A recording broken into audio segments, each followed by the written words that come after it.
In this episode, you'll discover the parts of healing that don't make it to Instagram. Hey there, it's Michael. Welcome to Whole Again, a show about helping survivors of physical injury and trauma reclaim their strength and resilience through the wisdom of Kintsugi. On Fridays, I love sharing a microdose of wisdom with you to help you become whole again and step into the person you're becoming.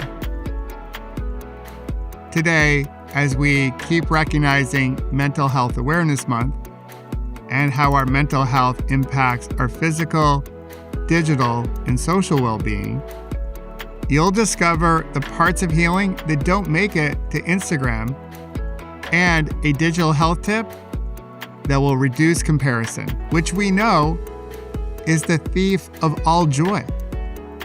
But first, I want to take a moment to thank you for being here. And thank you for being a fellow survivor. So if you're ready, I'll invite you to take a deep breath in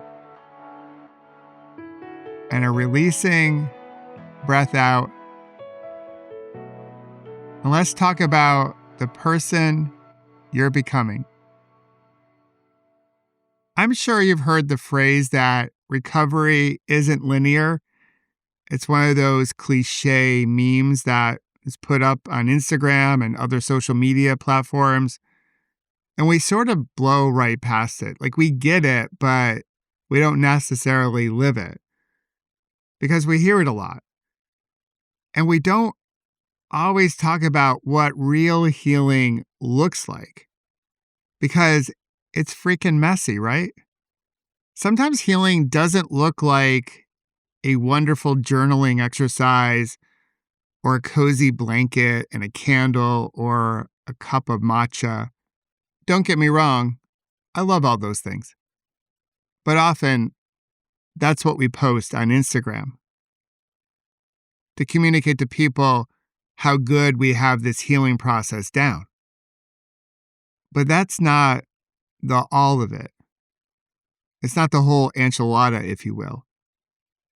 Sometimes healing looks like snapping at your partner because you have so much pain that you're holding inside of you and you don't know what to do with it. I've only told my wife to F off once, and it was in a moment of intense pain that I couldn't handle. And what I appreciate most about that moment, because it was so not me to say something like that, instead of my wife getting pissed at me, she just laughed her ass off. And that's part of healing. The other part of healing is canceling plans again and having a moment when you're worried what your friends will say about you because you're canceling again. And then the next moment, you really don't give a crap what they have to say about you canceling. That yo-yo back and forth, that's all part of healing. And sometimes healing is crying in the shower and feeling like you're back at square one again. Healing is messy. It's not pretty. And we don't share all that on Instagram. We do that in private. And we question everything. We can question our worth, our strength, our progress. But here's the thing. That mess, that part of the healing, that storm that you're in, the silence that's all around you that can be deafening at times, it doesn't mean you're doing this whole healing thing wrong. It means you're in it.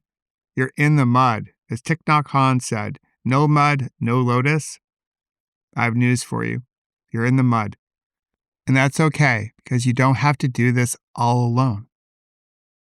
There's someone I would recommend that you follow during your healing journey. It's Dr. Thema Bryant. She's a leading voice in trauma recovery, and she said this, and I just love this. Healing is not always pretty or linear. How true is that?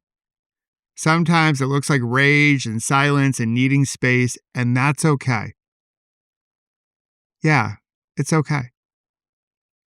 So if your healing looks like a mess, it's short-tempered, it's numb, it's tired, there are moments when you check out, I want to share with you, if that's you, it doesn't mean that you're failing.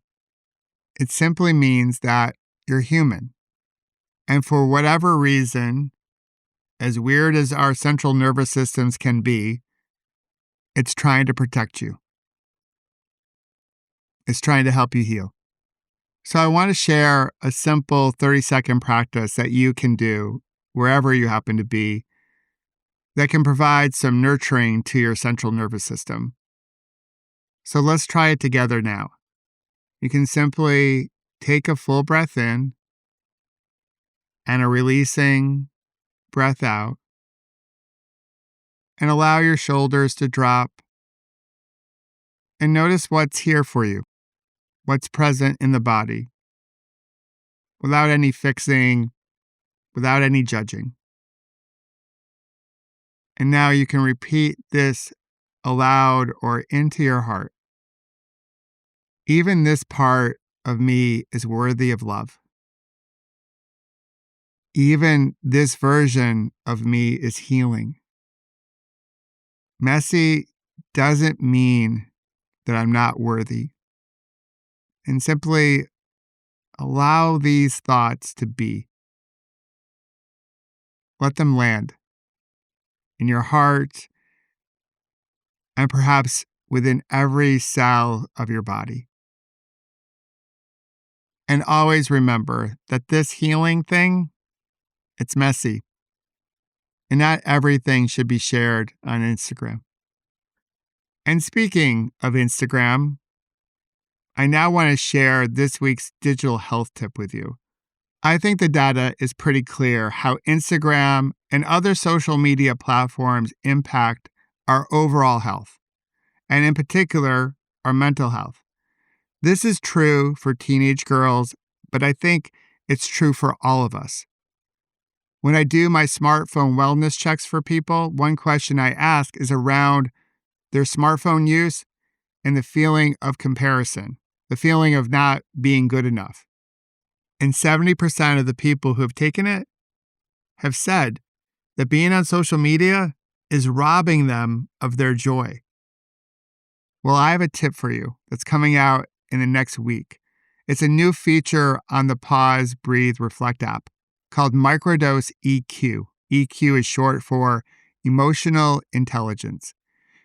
And it allows you to block distracting apps that steal your joy, apps that steal your time. And our beta group users have shown that they can reduce their screen time by 55% each day. So they're reclaiming their power. They're now using their smartphones, and their smartphones aren't using them. And they have more time for things that bring them more joy. I can't wait to share it with you and others. And I'll share a little secret here since you're a listener of Whole Again. Right now, the pricing of the Pause, Breathe, Reflect app is pay what you can. But once this new feature is enabled, the price goes up. So this is the perfect time to become a member of our like-hearted community of people who also receive additional support and coaching that helps them step into who they're becoming. Right now, this feature is only available on Apple or iOS. Android doesn't have it yet, but that doesn't mean Pause, Breathe, Reflect isn't amazing on Android. It is.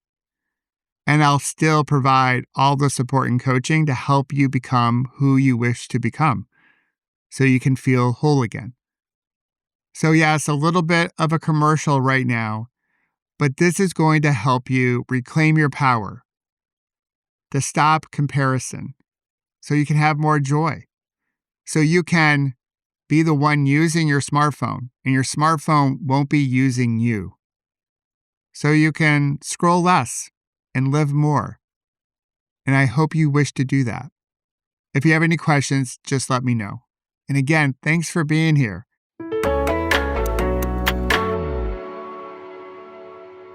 In this episode, you discovered how messy real healing can be. And the fact that if you're feeling it, it means you're in the mud. You're human. But as you go through the mud, there's a chance to become that beautiful lotus flower. And you discovered a digital health tip within our app that can help you find more time and more joy in your life. As always, thanks for being here, and thank you for being a fellow survivor.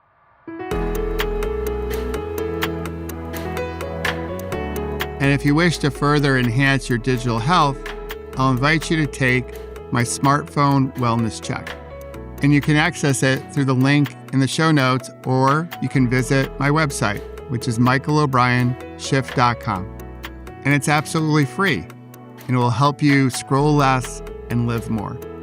And of course, I hope you'll join us here on Whole Again every Monday, Wednesday, and Friday, and discover how to heal, grow, and become more resilient, and celebrate our scars as golden symbols of strength and resilience. Until then, remember, you can always come back to your breath. You've got this, and we've got you.